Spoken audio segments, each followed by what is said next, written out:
ውድ የፈታ ቤተሰቦች የከበረ ሰላምታችን በእያላችሁበት ይድረሳችሁ። ለተማክሰኞ የምሽት መረጃዎችን ነው ብለናል። እንደተለመደው መረጃውን በቅድሚያ በማስተዋወቅ እንጀምር። እስራኤል ከባድ ፈተና ገጥሟታል። የታሰበውና እየሆነ ያለው ሌላ ሆኗል። የኢራንን ኒውክሌር ማብላያዎችና አውድሙ የሚለው ጉዳይ አንድ ቅርቃር ውስጥ ገብቷል። ኢራን ዓመታትን ወስዳ የሰራችው ስራ አሁንም ድረስ የቦምብ ናዳ እየወረደባቸው ያሉት የኢራን የኒውክሌር ተቋማት ንቅንቅ የማይሉ ሆነዋል።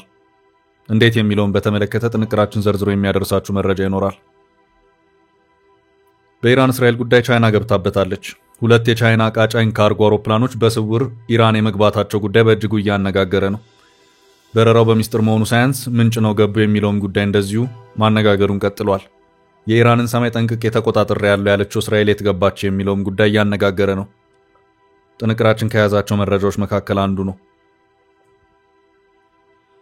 ወደ 10 ሚሊዮን ህዝብ እንዳላት የሚነገርላትና በመካከለኛው ምስራቅ ትልቋ ከተማ የሆነችው ቴሄራን በታሪኳ አይቶ የማታውቀው ስደት እያየች ነው።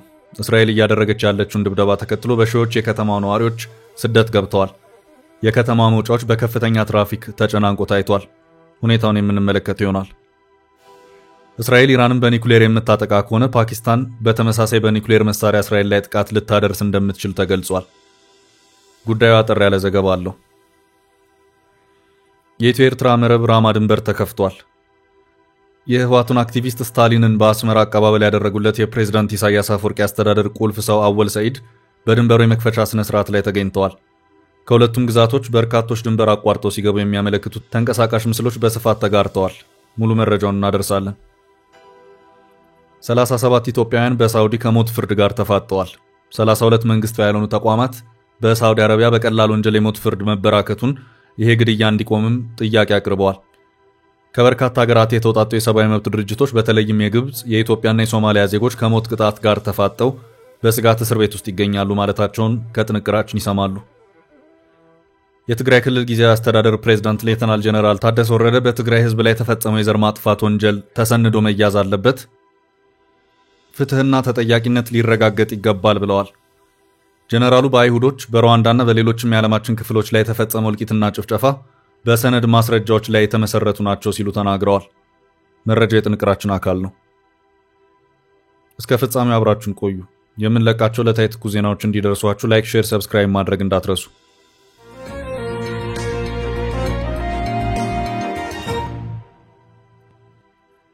እስራኤል ያልጠበቀችው ገጠማት። ለ5 ቀናት በተካሄደው የእስራኤል ኢራን ጦርነት እስራኤል የኢራንን አየር ክልል መቆጣጠር የቻለች መሆኑን ያስታወቀች ሲሆን የኢራንን የኒውክሌር ማዕከላት ግን ማውደም አልቻለችም። ነገሩ በእጅጉ እንቆቅልሽ ሆኗል። ይህ መሆን ያልቻለው በኢራን የመከላከል ብቃት አይደለም፣ ነገር ግን አገሪቱ አስቀድማ ለዓመታት በሰራቻቸው ስራዎች እንጂ። በእርግጥም ሁኔታው ሲታይ የኢራን አየር ኃይል አንድም ቦታ በመንቀሳቀስ የአየር ላይ ውጊያን ማድረግ የቻለበት ሁኔታ የለም። ከዚህ ባለፈም የሀገሪቱ የአየር ክልል በቀላሉ ከመደፈሩም ባለፈ የእስራኤል ጀቶች እንደፈለጉ ሲፈነጩበት የኢራን አየር መቃወሚያ ራዳሮች በአግባቡ ሊሰሩ አልቻሉ። በዚህም የእስራኤል አየር ኃይል የኢራንን ሰማይና አየር እንደፈለገ ተቆጣጥሮ መጠነ ሰፊ ጥቃቱን ቢቀጥልም እንደ CNN ዘገባ ከሆነ እስራኤል የኢራንን ወሳኝ የተባሉትን የኒውክሌር ማዕከላት ማውደም የቻለችበት ሁኔታ የለም። እስራኤል ተንሰፍስፋ የገባቸው የኢራንን የኒውክሌር ማብላያዎችና ማዕከላትን በከባድ ወታደራዊ ኦፕሬሽኖች ከጥቅም ውጭ አድርጎ ጦርነቱን ለመቋጨት ነበር። ነገር ግን የታሰበው ሌላ የሆነ ያለው ሌላ ሆኗል። ለዚህ ምክንያቱ የኒውክሌር ማዕከላቱ ከምድር በታች በጥልቀት የተገነቡ መሆናቸው፣ አስቸጋሪ በሆነ ተራራ ስርና ዋሻዎችን ተገን አድርገው በጠንካራ የተፈጥሮ አለት ውስጥ እስከ 7 ሜትር ውፍረት ባለው ኮንክሪት መገንባታቸው መሆኑን ይሄው ዘገባ አመልክቷል። እንደዚህ አይነት ጠንካራ የመሬት ውስጥ ኮንክሪቶችን ከጥቅም ውጭ ለማድረግ ባንከር በስተር የተባለ ቦምብ ጥቅም ላይ የሚውል መሆኑን ያመለከተው አሁን ባለው ሁኔታ እስራኤል መሰል ቦምቦችን ብትጠቀምም የኢራን ከምድር በታች ያሉት የኒውክሌር ማዕከላት ግን በዚሁ ቦምብ የሚወድሙ ሆነው አልተገኘም። ዓለም አቀፍ የአቶሚክ ኢነርጂ ኤጀንሲ እስካሁን በእስራኤል ጥቃት የደረሰባቸው የኢራን የኒውክሌር ተቋማት ምድረገጽ ላይ ያሉት ከመጎዳታቸው ውጪ በከርሰ ምድር ውስጥ ያሉት ምንም አለመሆናቸውን ያመላከተ መሆኑን ይሄው የዛሬው የሲኤንኤን ዘገባ አመልክቷል። ኢራን የኒውክሌር መስራቱን ትሸጋገርበታለች የተባለውና ፎርዶን የተባለው የኒውክሌር ማዕከል ብዙ ርብርብ ቢደረግበትም ንቅንቅ ያላለ መሆኑን ዘገባዎች አመልክተዋል። ይህ ከሆነ መፍትሄው ምንድነው የሚለውን በተመለከተ አጠያቂ ሆኖ እንደቀጠለ ነው። እስራኤል በእርግጥ በዚህ ጦርነት ከዚህ በመለስ በኢራን ላይ መጠነ ሰፊ ጉዳቶችን አድርሳለች። የሀገሪቱን ቁልፍ ወታደራዊ አመራሮች ገድላለች። ወታደራዊ መሰረተ ልማቶችን አውድማለች። ይህ በእንዲህ እንዳለ የኢራን እስራኤል ጦርነት ከተለመደው መደበኛ ጦርነት ሂደት በመውጣት መልኩን እየቀየረ ነው። እንደ ጄሩሳሌም ፖስት ዘገባ ከሆነ በአሁኑ ሰዓት ሁለቱ ሀገራት በሚሳይሎችና ጀቶች እንደዚሁም ድሮኖች ከሚያካሂዳቸው ውጊያዎች በተጨማሪም ጦርነቱ መረጃን ወደ ማዛባትና የመረጃ ቋቶችን ሰብሮ ወደ መግባት የሳይበር ጦርነት ቀጥሏል። በዚህም የኢራን ባንኮች የገንዘብ ስርዓት ወይም ሲስተም ከባድ የሳይበር ጥቃት የደረሰበት መሆኑን ይኸው የጄሩሳሌም ፖስት ዘገባ አመልክቷል። እንደ ዘገባው ከሆነ በተለይ ደግሞ የዚሁ ጥቃት ሰለባ የሆነው በአገሪቱ ብሔራዊ ዘብ ወይም ሪቮሉሽነሪ ጋርድ ባለቤትነት የሚተዳደረው ሴፋህ ባንክ መሆኑን ፋርስ ኒውስን ዋቢ ያደረገው ይኸው የጄሩሳሌም ፖስት ዘገባ አክሏል።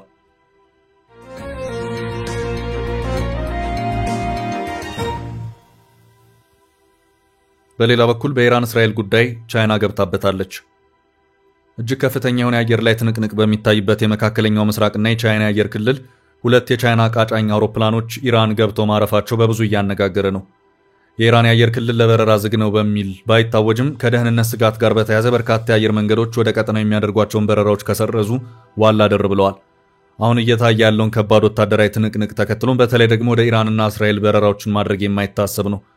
ይሁንና በዚህ መሃል ሁለት የቻይና ቃጫኝ ካርጎ አውሮፕላኖች ይህንኑ አስፈሪ የሆነ የኢራን ዙሪያ አየር ክልል ጥሰው ኢራን መግባታቸውን ዘገባዎች አመልክተዋል። ቻይና በዚህ ሰዓት በምን አስገዳጅ ሁኔታ ኢራን ጉዞን መረጠች ከሚለው ባሻገር አውሮፕላኖቹ ቃጫኝ ካርጎዎች መሆናቸው ደግሞ ምናልባትም የጦር መሳሪያን ለኢራን ለማቀበል ይሆናል የሚል ጥርጣሬ አሳድሯል።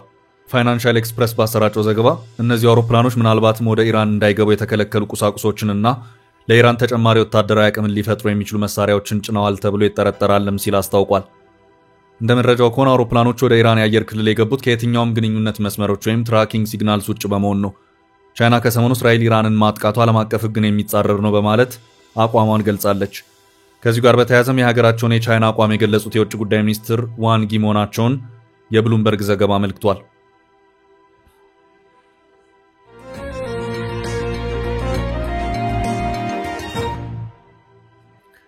በቀጣይ መረጃ የኢራን ዋና ከተማ ቴህራን ከፍተኛ ስደት እያየች ነው። የውጭ ሀገራትም ዜጎቻቸውን በአፋጣኝ እያስወጡ ነው።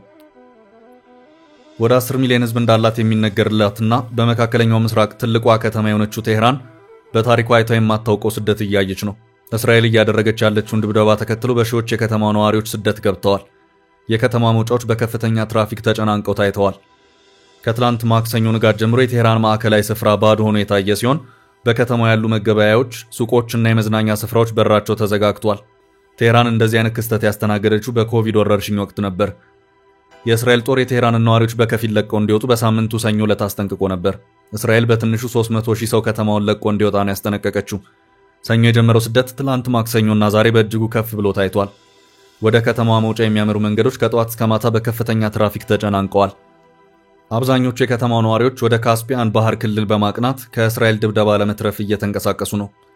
በኪሎሜትሮች የሚረዝም የመኪኖች ሰልፍ የተፈጠረ ሲሆን የከተማው ነዋሪ ነዳጅ ለማግኘት ከፍተኛ ጭንቅንቅ ውስጥ ገብቷል። ለአንድ መኪና የሚፈቀደውን 25 ሊትር ነዳጅ ለመቅዳት አታካች ሰልፎች ተፈጥረዋል። የአሜሪካው ፕሬዝዳንት ትራምፕ ሰኞ ዕለት የከተማው ነዋሪ ደህንነት ያሳስበኛል ያሉ ሲሆን ነዋሪው በፍጥነት ለቆ እንዲወጣ በማህበራዊ ሚዲያ ጽሑፍ ማስፈራቸው ይታወሳል። በዚህ ደረጃ የከተማው ህዝብ ለመውጣት እየጎረፈ ባለበት የኢራን ባለስልጣናት ነገሩ ከቁጥጥር ውጭ አይደለም ሲሉ ተሰምተዋል። የከተማው ህዝብ ለቆ እንዲወጣም ሆነ ባለበት እንዲቀመጥ ግን መመሪያም ሆነ ምክረ ሐሳብ ሳይሰጡ ቀርተዋል። ይህ በእንዲህ እንዳለ ሌሎች ሀገራት በኢራንና እስራኤል ያሉ ዜጎቻቸውን በአፋጣኝ በማስወጣት ላይ ይገኛሉ። ስሎቫኪያ፣ ቼክ ሪፐብሊክ አውሮፕላን በማቅረብ ጭምር ዜጎችን እያስወጡ ካሉ መካከል ናቸው። የስሎቫክ ባለስልጣናት እስራኤል ሀገር የነበሩ ዜጎችን የያዘ የመጀመሪያ አውሮፕላን በሳምንቱ መጀመሪያ ከኢራን መምጣቱን አረጋግጠዋል። 73 ሰዎች ሲመለሱ ከነዚህ ውስጥ 25ቱ ቱሪስቶች ነበሩ ብለዋል። በቴል አቪቭ የስሎቫክ ዲፕሎማቶችና 5 ቤተሰቦች ለቀው ወጥተዋል። ፖላንድ ከእስራኤል ዜጎችን ያስወጣች መሆኑን ገልጻለች። ፖላንድ ዜጎቿን የማስወጣት ተልዕኮ ዛሬና ነገ ሐሙስ ድረስ እንደሚቀጥል ገልጻለች። ህንድ በበኩሏ በቴህራን ትምህርት እየተከታተሉ የነበሩ ዜጎቿን በብዛት ማስወጣቷን አሳውቃለች። ህንድ በአርሜኒያ ድንበር በኩል ዜጎቿን ከኢራን እያስወጣች መሆኑን የገለጸችው። በዚህ ጦርነት መሃል በውጭ ሀገራት የነበሩ 50,000 እስራኤላውያን ካሉበት መንቀሳቀስ አለመቻላቸው ተነግሯል። የቴል አቪቭ ቤንጎሪዮን አየር ማረፊያ መዘጋቱ እስራኤላውያኑ በሌሎች ሀገራት በወጡበት እንዲቀመጡ አስገድዷል። የእስራኤል ባለስልጣናት በውጭ ያሉ ዜጎች ወደ ሀገር ለመመለስ በማሰብ ወደ አቴንስ የሚያደርጉትን ጉዞ እንዲተዉ ማሳሰቢያ ሰጥቷል። የቴል አቪቭ ቤንጎሪዮን አየር ማረፊያ አሁን የሚነሳና የሚያርፍ አውሮፕላን የለም። አየር ማረፊያው ላልተወሰነ ጊዜ ዝግ ሆኗል። እስራኤላውያን በጆርዳንና ግብጽ በኩል በየብስ እንዳይጓጓዙም የእስራኤል መንግስት አሳስቧል።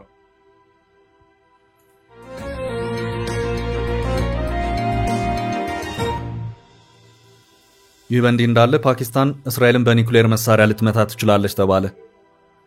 እስራኤል ኢራንን በኒኩሌር የምታጠቃ ከሆነ ፓኪስታን በተመሳሳይ በኒኩሌር መሳሪያ በእስራኤል ላይ ጥቃት እንደምታደርስ የእስላሚክ አብዮታዊ ዘብ ጀነራል እና የኢራን ብሔራዊ ደህንነት ምክር ቤት አባል ተናገሩ። ከፍተኛ የእስላሚክ አብዮታዊ ዘብ ጀነራል እና የኢራን ብሔራዊ ደህንነት ምክር ቤት አባል ሞሐሰን ረዛኢ ከኢራን ብሔራዊ ቴሌቪዥን ጣቢያ ጋር በነበራቸው ቃለ መጠይቅ እስራኤል እኛን በኒኩሌር መሳሪያ የምታጠቃ ከሆነ ፓኪስታን የአጸፋ እርምጃ በኒኩሌር መሳሪያ እንደምትወስድ ቃል ገብታልናለች ብለዋል። የፓኪስታን ሻሃን 3 የተሰኘው ሚሳኤል 2700 ኪሎ ሜትር ተጉዞ በእስራኤል የትኛውም ክፍል ላይ ጉዳት የማድረስ አቅም አለው ተብሏል። ጀነራሉ ይህን ቢሉም እስካሁን ግን በፓኪስታን ባለስልጣናት በኩል የተባለ ነገር የለም። ይሁንና ፓኪስታን የእስራኤልን ጥቃት ተከትሎ ከኢራን ጎን መሰለፏን እየገለጸች ትገኛለች። የፓኪስታን የመከላከያ ሚኒስትር ካዋጃ አሲፍ ሰኔ 14 ቀን በብሔራዊ ምክር ቤት ንግግር ባደረጉበት ወቅት የሙስሊም ሀገራት በእስራኤል ላይ አንድ እንዲሆኑ ጥሪ ማቅረባቸው የሚታወስ ነው። የእስራኤል ጥቃት ኢራንን ብቻ ሳይሆን የመንንና ፍልስጤምን ጭምር ያነጣጠረ መሆኑንና አንድ አለመሆን ሁሉንም የሙስሊም ሀገራት ለተመሳሳይ ጥቃቶች ተጋላጭ እንደሚያደርጋቸው አስጠንቅቀዋል።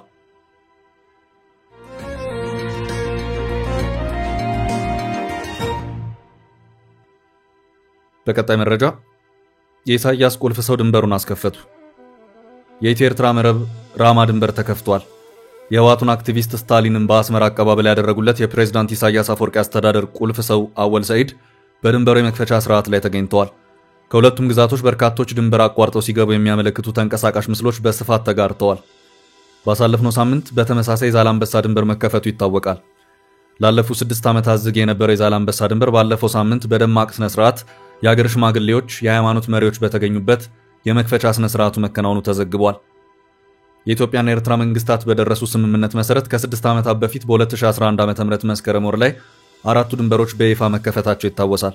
በዚህም ኢትዮጵያና ኤርትራ ድንበሮቻቸውን ከፍተው የሁለቱም ሀገራት ዜጎች ለተለያዩ ተግባራት ድንበር አቋርጠው ሲመላለሱ ቆይተዋል። በወቅቱ ድንበሮቹን ጠቅላይ ሚኒስትር አብይ አህመድና የኤርትራው ፕሬዝዳንት ኢሳያስ አፈወርቂ በአካል ተገናኝተው ማስከፈታቸው አይዘነጋም። ከ6 ዓመታት በፊት የኢትዮ ኤርትራን የሰላም ጅማሮን ተከትሎ ቀድመው ከተከፈቱት በሮች የዛላምበሳ ሰረሃ ድንበር አንዱ ነበር። በቅድሚያ የተዘጋውም ድንበር እንዲሁ ዛላምበሳ ሰረሃ እንደነበር ይታወቃል። ባለፈው ሳምንት ይኸው ድንበር ከዓመታት በኋላ ዳግም የተከፈተ ሲሆን ከቀናት በኋላም ኢትዮ ኤርትራን ከሚያገናኙ ድንበሮች ሁለተኛው ተከፍቷል። ራማ ክሳድ ኢቃ ድንበር በይፋ መከፈቱን የሚያመለክቱ ተንቀሳቃሽ ምስሎች ኤክስን ጨምሮ በተለያዩ የማህበራዊ ትስስር ገጾች ከትላንት ሰኞ አንስተው በስፋት በመጋራት ላይ ይገኛሉ። በርካታ የበይነመረብ ሚዲያዎችም ይህንኑ የድንበር መክፈቻ ስነ ስርዓት ቀጥታ ሽፋን የሰጡ ሲሆን የፕሬዝዳንት ኢሳያስ አፈወርቂ አስተዳደር ቁልፍ ሰው አወል ሰዒድ በድንበሩ የመክፈቻ ስነ ስርዓት ላይ መገኘታቸውን ከተጋሩ ተንቀሳቃሽ ምስሎች ላይ ለመረዳት ተችሏል። አሁን በተከፈተው ራማ ክሳድ ኢቃ ድንበር ኢትዮጵያና ኤርትራ በዚህ መስመር የሚገናኙት በመረብ ወንዝ ላይ በተዘረጋው ድልድይ አማካይነት ነው። በድልድዩ ሁለቱ ጫፎች በኢትዮጵያ በኩል ራማ፣ በኤርትራ በኩል ደግሞ ክሳድ ኢቃ አለች። ይህ መስመርም ከ6 ዓመታት በፊት መስከረም ወር ላይ ተከፍቶ ህዳር ወር ላይ ዳግም ተዘግቷል። ከዓመታት በኋላ ይህ ድንበር በዚሁ ሳምንት መጀመሪያ ዳግም መከፈቱን የተመለከተው የድንበሩን ድልድይ አቋርጠው በርካቶች ሲገቡም ተመልክተዋል።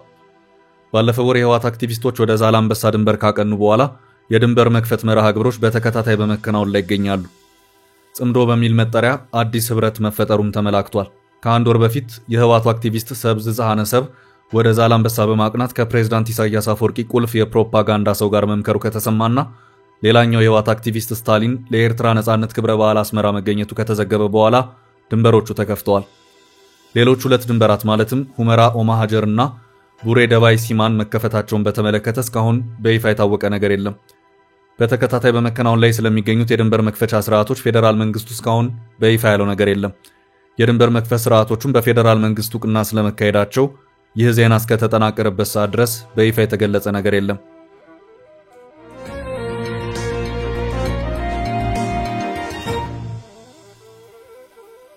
ወደ ቀጣይ ርዕስ ስናልፍ 37 ኢትዮጵያውያን በሳውዲ ከሞት ፍርድ ጋር ተፋጠዋል።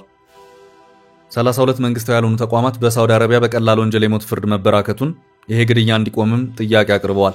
ከበርካታ ሀገራት የተውጣጡ የሰብአዊ መብት ድርጅቶች በተለይም የግብጽ፣ የኢትዮጵያና የሶማሊያ ዜጎች ከሞት ቅጣት ጋር ተፋጠው በስጋት እስር ቤት ውስጥ ይገኛሉ ብለዋል። የሰብአዊ ድርጅቶች በጋራ ፈርመው ባወጡት መግለጫ በመቶዎች የሚቆጠሩ እዚህ ግባ በማይባል ወንጀል ሞት ተፈርዶባቸው ቀናቸውን በመጠባበቅ ላይ ያሉ ብለዋል። አብዛኞቹ ከእጽ ጋር በተገናኙ ወንጀል ታስረው ሞት የተፈረደባቸው ሲሆን ከነሱ መካከል በሐሰት የተከሰሱ፣ ወንጀል ያልፈጸሙ፣ በህገ ወጥ አዘዋዋሪዎች ወደ ሀገሪቷ እንዲገቡና እጽ እንዲያስገቡም የተገደዱ ናቸው ብለዋል። እንደ አውሮፓ አቆጣጠር በ2025 መግለጫው እስከወጣበት ጊዜ ድረስ 98 ሰዎች በሞት ፍርድ መቀጣታቸውን መግለጫው አመልክቷል። አሁን ላይ 37 ኢትዮጵያውያን፣ 27 የሶማሊያ ዜጎች እንዲሁም 26 ግብፃውያን በሳውዲ ናጅራን እስር ቤት የሞት ፍርዳቸውን እየተጠባበቁ ሲገኙ ሁሉም በጾታ ወንዶች ናቸው። አብዛኛው ከእጽ ጋር በተያያዘ ሞት የተፈረደበት ነው። በያዝነው ጁን ወር 12 ሶማሊያውያን በሞት ሲቀጡ 3 ኢትዮጵያውያን የሞት ፍርዱ ተፈጻሚ ሆኖባቸዋል። የተቀሩት በመቶዎች የሚቆጠሩ በማንኛውም ሰዓት ሊገደሉ እንደሚችሉ መግለጫው አንስቷል። በመግለጫው የሳውዲ መንግስት በእጽ የተነሳ ሰዎችን በሞት መቅጣቱን እንዲያቆም የሰብአዊ ተቋማቱ በጋራ ጠይቀዋል። የሞት ፍርደኞቹ ትክክለኛ የፍትህ ሂደትና ሚዛን አላገኙም ሲሉም ገልጸዋል። ሳውዲ እንደ አውሮፓ አቆጣጠር በ2024 ብቻ 345 ሰዎችን በሞት በመቅጣት የራሷን የሞት ፍርድ ሪከርድ በ80 በመቶ ከፍ አድርጋለች። የሳውዲው ልዑል መሐመድ ቢን ሰልማን በሞት ቅጣትና አፈጻጸም ላይ ገደብ እንደሚጣል ከዚህ ቀደም ቢናገሩም ቃላቸውን አላከበሩም ሲሉ መግለጫውን ያወጡት 32 የሰብአዊ መብት ድርጅቶች ገልጸዋል።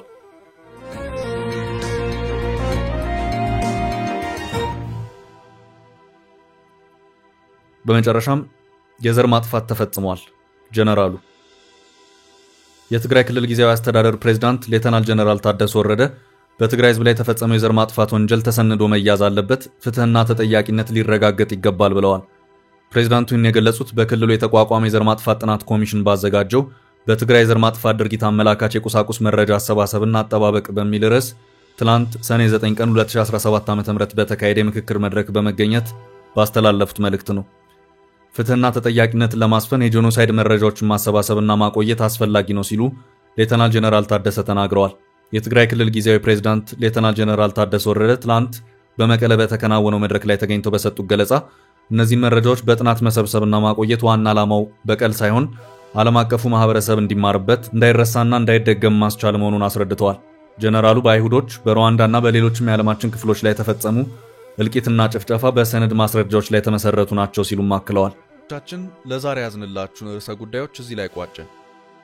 ላይክ፣ ሼር እና ኮሜንት በማድረግ ለቻናላችን ድጋፋችሁን መግለጽ እንዳትዘነጉ እያልን ከሌሎች መረጃዎች ጋር ደግመን እስክንገናኝ ቸር ያሰማን ስንል ተሰናበትን።